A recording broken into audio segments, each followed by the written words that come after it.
আমার কাছে কমেন্টে অনেক ছেলেরাই জানতে চেয়েছে যে তারা যদি টানা 1 মাস অবধি মাস্টারবেশন না করে বা স্পাম হোল্ড করে রাখে তাহলে তাদের শরীরে কি শারীরিক কোনো চেঞ্জেস আসবে, তাদের স্পামের কোয়ালিটি কি বাড়বে, শরীরে কি এনার্জি বাড়বে। তো আজকের এই ভিডিওর মাধ্যমে আমি আপনাকে ডিটেলসে জানাবো যে টানা 1 মাস হস্তমৈথুন না করলে দেহে কি ঘটবে। তো তার জন্য ভিডিওটা শেষ পর্যন্ত দেখুন। আর ভিডিওটা শুরু করার আগে বলবো যে এরপর আপনি কোন ভিডিও দেখতে চান নিচে কমেন্টে জানান। সব থেকে বেশি যে বিষয়ে কমেন্ট আসবে আমি কিন্তু সেই বিষয়ে ভিডিও করে আপনাদের কাছে নিয়ে আসব। নমস্কার, আমি মাধুরী দাস, হেলথ কনসালটেন্ট। তো চলুন শুরু করা যাক।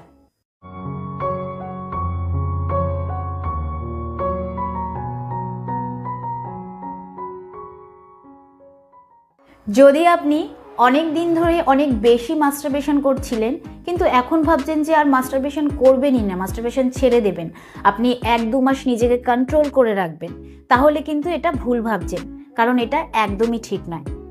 যদি আপনি 1 মাস বা 1.5 মাস আপনার বীর্যকে আটকে রাখেন তাহলে এতদিন ধরে যে আপনি আপনার বীর্যটাকে আটকে রেখেছিলেন, জমিয়ে রেখেছিলেন, সেটা কিন্তু নাইটফল হয়ে বেরিয়ে আসবে।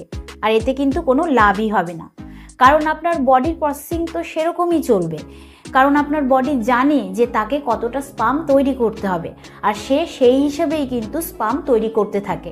তো যদি আপনি আপনার বীর্যকে বাইরে না বের করেন তাহলে কিন্তু সে ধীরে ধীরে জমতে থাকবে বডির মধ্যে, আর যখন অনেক হয়ে যাবে তখন নাইটফল হয়ে বেরিয়ে আসবে। তো যদি আপনি নিজেকে কন্ট্রোলে 2 সপ্তাহ রাখেন, 3 সপ্তাহ রাখেন বা 1 মাস রাখেন, সেটা কিন্তু ইম্পর্টেন্ট নয়। ইম্পর্টেন্ট হচ্ছে যে কোনো কাজই জোর করে করা উচিত নয়, যে কোনো জিনিস জোর করে আটকে রাখা একদমই উচিত নয়। দেখুন, আমাদের শরীরের যে কাজ হয় সেটা কিন্তু একটা সিস্টেমে হয়। তো সেই সিস্টেমটাকে যদি আপনি জোর করে আটকানোর চেষ্টা করেন তাহলে কিন্তু আপনার শারীরিক এবং মানসিক দিক থেকে ক্ষতি হবে। একটা উদাহরণ দিই, যেরকম ধরুন আমাদের শরীরে ইউরিন তৈরি হয়, মানে প্রস্রাব তৈরি হয়, সেরকম ঘাম তৈরি হয়, ব্লাড প্রোডাকশান হয়, ঠিক সেরকম কিন্তু স্পামেরও প্রোডাকশান হয়। তো এগুলোকে আমাদের শরীর থেকে বের করে শরীরকে ভেতর থেকে পরিষ্কার রাখার জন্য কিন্তু নেচারের কিছু সিস্টেম রয়েছে। তো এই সিস্টেমের মধ্যে এটাও পড়ে যে আপনার শরীরে স্পাম তৈরিও হবে এবং শরীর থেকে সেটা বেরিয়েও যাবে। তো এটা বেরানোর 3টে পদ্ধতি রয়েছে। 1 হচ্ছে মাস্টারবেশন, 2 হচ্ছে নাইটফল, 3 হচ্ছে সেক্স। এই 3টের মধ্যে যে কোনো একটাকে যদি আপনি আটকাতে চান তাহলে কিন্তু আপনার ভেতরে ভেতরে ভয় ফিল হবে, আপনার বডির টেম্পারেচার বেড়ে যাবে, আপনার রাগ হবে, আপনার মুড খারাপ থাকবে, যে কোনো নেশা ছাড়ার সময় যেরকম ফিল হয় ঠিক সেরকম কিন্তু আপনার ফিল হবে। তো 72 ঘন্টা একটা টাইম হয় স্পাম প্রোডাকশানের।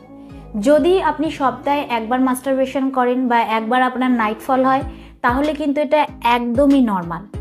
এতে লাভ লোকসানের থেকে বড় কথা হচ্ছে এতে আপনি মেন্টাল এবং ফিজিক্যাল দিক থেকে নর্মাল থাকবেন আর আপনার কোনো রকম সমস্যা হবে না, কোনো রকম ক্ষতি হবে না। কিন্তু যদি কেউ বলে যে আমার বেরি হয় না, আমি বেরি করতে দিই না, তাহলে হতে পারে তার কোনো রকম সমস্যা রয়েছে, হতে পারে তার সেক্সুয়াল ট্রান্সমিটেড ডিজিজ রয়েছে। তো যদি আপনি আপনার স্পামকে হোল্ড করে রাখতে চান, আপনার মাস্টারবেশনকে কন্ট্রোলে রাখতে চান, তাহলে এটা চট করেই একদিনে হয়ে যাবে না। এটা করার জন্য কিন্তু আপনাকে স্টেপ বাই স্টেপ ধীরে ধীরে এগোতে হবে। ধরুন আপনি আগে দিনে 2 বার করতেন, এবার চেষ্টা করতে হবে আপনাকে দিনে 1 বার করার। তারপরে কিছুদিন বাদে গিয়ে আপনাকে 2 দিনে 1 বার করার চেষ্টা করতে হবে, আবার কিছুদিন বাদে গিয়ে আপনাকে সপ্তাহে 1 বার করার চেষ্টা করতে হবে। এরমভাবে কিন্তু আপনাকে স্টেপ বাই স্টেপ এগোতে হবে আর সময়টা বাড়াতে হবে। কিন্তু যদি অনেক দিন পর পর করতে আপনার খুবই প্রবলেম হয় তাহলে কিন্তু আপনি সপ্তাহে 1 বার করে করতে পারেন, এটা কিন্তু একদমই সেফ।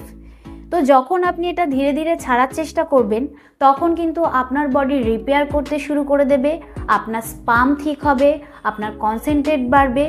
যদি এই অভ্যাসটাকে আপনি একদিনেই ছাড়ার চেষ্টা করেন তাহলে কিন্তু সেটা সম্ভব না। একদিনে ছাড়ার চেষ্টা করলে কিন্তু আপনি নিজের ওপর কন্ট্রোল রাখতে পারবেন না, আপনি যেই কাজটা করতে চাইছেন না সেটাই আপনার বারবার করতে ইচ্ছা করবে। তাই এটা স্টেপ বাই স্টেপ করাই উচিত। তো আমি আশা করব যে এই ভিডিওর দ্বারা আপনি উপকৃত হবেন। ভিডিওটা কিরকম লাগলো অবশ্যই কমেন্টে জানাবেন।